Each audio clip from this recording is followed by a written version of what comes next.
going to talk today about 5 ways to know you've broken food addiction and cravings. You might think this is kind of a stupid topic. You know you're craving or you're not, right? But sometimes it's not that easy because we go through our lives and we get stuck in the routine of not caring. And when we do that, we forget even the progress of time.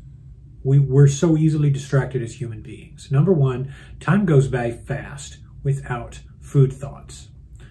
That's the first thing you notice when you are in control.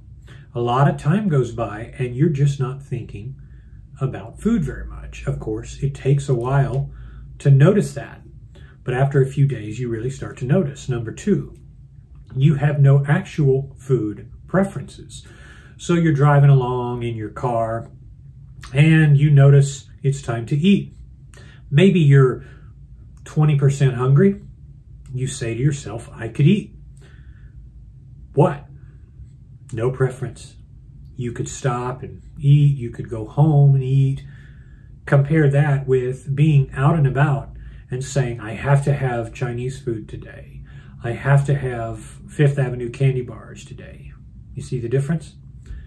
Now that I bring it up, you know it, but you didn't think about it when I started to make this point, did you? Number 3, you have more concern with productivity and minimalism than pleasure. You may not consider yourself a minimalist, but you're more concerned with getting things done than with getting prepared to get things done or feeling like you need to get in the mood to get things done. All you have to do is go through the day and you realize, okay, yes, we're going to get things done. And then you realize you're really not in the mood. There's always some other step that you need to take to get ready to get something done. That's procrastination, and it's the opposite of productivity. Number 4, you are optimistic about your odds of success. From the very start of this channel, I've emphasized again and again, you know you're going to succeed. You know you're going to succeed because you know that your goal is ever present in your mind. The goalpost is right in front of you.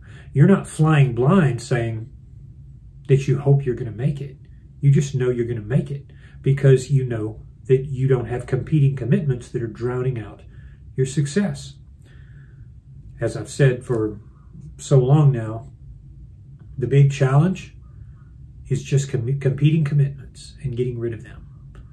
Number 5, you eat in control. Not only are you in control up to when you start to eat, but you are in control when you're actually eating and when you're done. You're not fighting for control, which is largely a losing battle.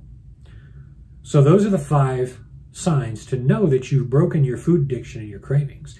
Now, if you're missing even one of those, you might need to go start over. And this is why I talk to so many people who are, not so many people, maybe a few people, who are against fasting.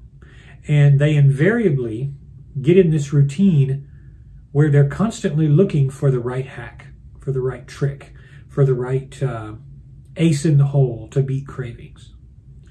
There's no such thing. It doesn't exist. In 10 worlds, it doesn't exist. You could travel to the next dimension, and it doesn't exist. It's not there. It's not waiting for you to uncover it. It's not hiding. It doesn't exist. Thus, we started out the year on the right track. Are you there? Or do you still have cravings? If you do, you need to go back and start over.